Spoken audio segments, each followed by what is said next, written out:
you for ACCFI Presents with Krystal DeLisi of the Edit Advisory. Krystal, welcome. Hi, thank you. Glad to be here.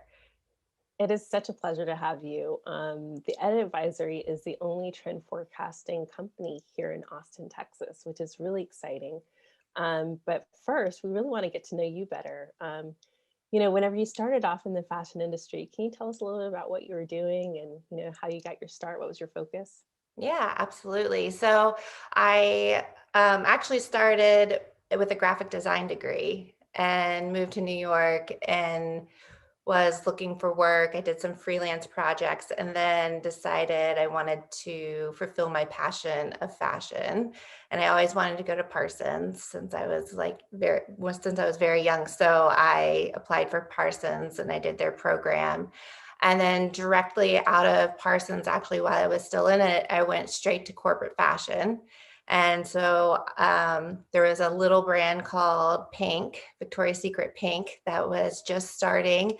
And so there was just a few of us there. I, worked on all different categories. I worked on concepting. And, now it's the business that it is now. So I was there for 14 years. And so I saw the baby turn into the multi-billion dollar business that it is today. So there was a lot of learnings, a lot of opportunities, a lot of tests and trials that I was able to do and to learn. And it was a very great experience. So while I was there, I had a focus on, well, in the beginning, it was everything, right? So then it was like, you do this, and everyone just kind of worked together. And then, structure and process came into play. We needed to make sense of why we were doing the things that we were doing. And I started collegiate, the Collegiate Collection. So that was where we co-branded Pink with all these different colleges. So it was this little baby idea. And then in the end, then we started working with MLB, NFL. So we had this whole co-branded department. And so I led that for a while. And then I got more into apparel, tees, bottoms, and then I started the Ultimate Collection, which was it was right around 2010 when the athleisure trend was kind of taking off. So we jumped on that. So that was all. It was always this, rotating of new things to try. And it was a young brand. So we were able to try new things and see what worked. So yeah, that was my career at Wow. I wanted you just to keep going because I was like, wow, to have seen a brand like Pink under the Victoria's Secret label really kind of go from infancy. I mean, if anyone has, in the last 14 years, that brand is synonymous. There's no distinction between that and the rest of the Victoria's Secret business. There's so much that's happened with Pink as a brand. So I didn't see that you've been a part of it from the beginning until now is incredible. But I can imagine that, in that time, as you guys were shifting and, kind of catching all of these other opportunities that are happening, that, you made this shift into trend forecasting here with the Edit Advisory. So what pushed you into that? How did that happen? Okay, so I'll try to make this part of the story shorter. So No, it's great. I love it. after leaving VS in 2019, moved the family to Austin, and I really just needed a break. I needed a break. I didn't know which direction I wanted to go into. And I got connected with some really cool local Austin brands. I started networking. I met you, Nina, and saw that there is this really cool fashion community here. And so when I started the Edit Advisory, I was doing a lot of different things. I was doing product development, and I still do, but the trend forecasting part really came from seeing these like amazing women who are starting these brands that did not have the design background. And it's just like their vision. And I wanted to help them with the trend side and the creative side. And, all the years of experience that I kind of almost you take for granted what you don't know what It's you true. know until you like talk to somebody and you're like, Right. oh, I can help you. Yes, And this is cool. I'd love to help you do this. absolutely.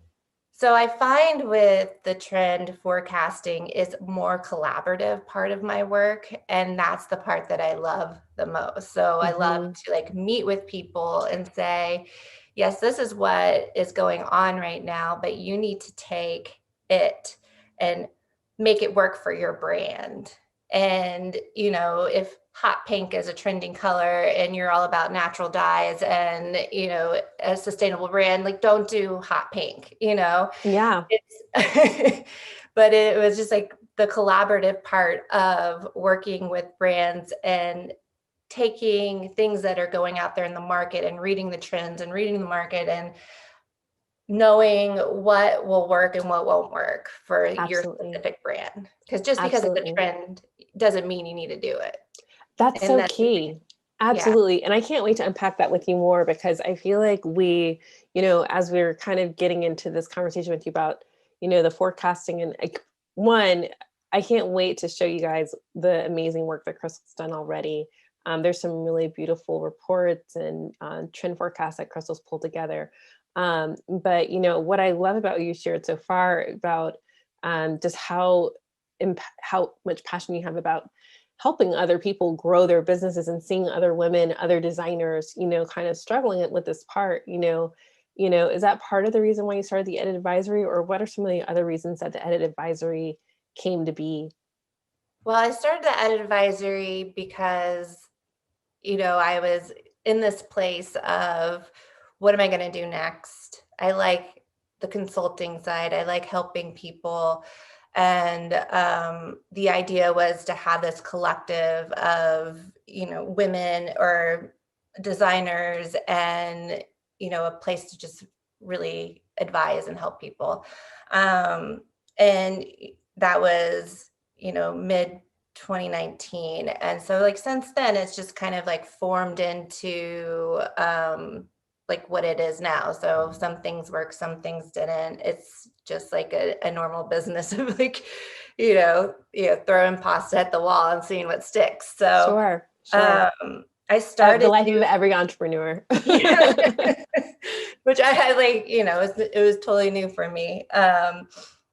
So I started doing these runway reports for Pink. So I came on as a freelancer for them and I started doing these runway reports. And I was, while I was doing it, I was thinking, how this information is so good for so many different people. And it's really, reading the runways, reading the street style and what's going to have longevity versus what's kind of like a drop in the bucket. So that is kind of what got me started with the business. And then just like how to evolve that. So this is the product. I realized I needed a product. Needed some sort of product. And so that the trend reports were my product. And then the part that I really love doing is how do I make those generic trend reports more customized to actual people's needs. That's So awesome. all of that, it was just like a learning process that kind of got me into where the edit advisory is today. And, there's a lot of different things that we're learning all the time. Absolutely. All the time. All the time. I love that. I would like to, would you mind just holding up just a quick Yeah. teaser of what I can't wait to show you guys. You guys are going to have to check back in later in our series, but this runway edit report is everything. We're going to show you a few Get a good pages look inside. Look too. at all of these beautiful, oh, gorgeous. Yeah. Gorgeous reports on color, silhouette, trend. Concept. Yeah. I mean, guys, do you see this? This is amazing. So we're going to show you some more specifically from Krystal's work, kind of in some of our upcoming segments. But before we go, Krystal, what are some of the things that you're hoping that the Austin area, and really beyond in this virtual space, COVID has pushed us into Zoom land. What are some of the things that you're hoping that we'll gain from this with the edit advisory, being Yeah, here now? I guess I'm hoping people to not think of trend in a bad way, or I don't follow trends. And trends can be used in so many different ways. As I said, there's trends like the athleisure trend that is now a constant thing. So that was at some point a trend, right? So, but there's also the drop in the bucket. So I guess my passion really lies in taking things that I'm seeing in the market, taking the research, and how do smaller brands or brands just starting use that information to, grow and, really connect with their customers. Because it is really about, the customer, obviously, what are the things that they are going to like, and there's a process to understanding that. There's things that you need to like test and try and read, and just there's a whole process to it. So Absolutely. yeah, I would love to connect with more like local brands on the Austin side and just collaborate with them. I think there's so much potential in the Austin market. And moving here, I didn't know about the fashion side, all the great fashion that was happening in Austin. So there's so much potential here. It's exciting. Yeah. I think that's a really great place for us to segue. So we are going to come back with Krystal here in just a week, and we're going to be talking with her about just some of those various customer groups that she's worked with as herself, as a designer, as a forecaster, but also as the edit advisory. And so I can't wait to share with you guys in our next episode with Krystal on what's coming up with that. So we've got so many incredible conversations to have still. If you got a little tease of what's happening with some of these really exciting trend reports, you definitely don't want to miss the next segment. So we'll see you guys soon.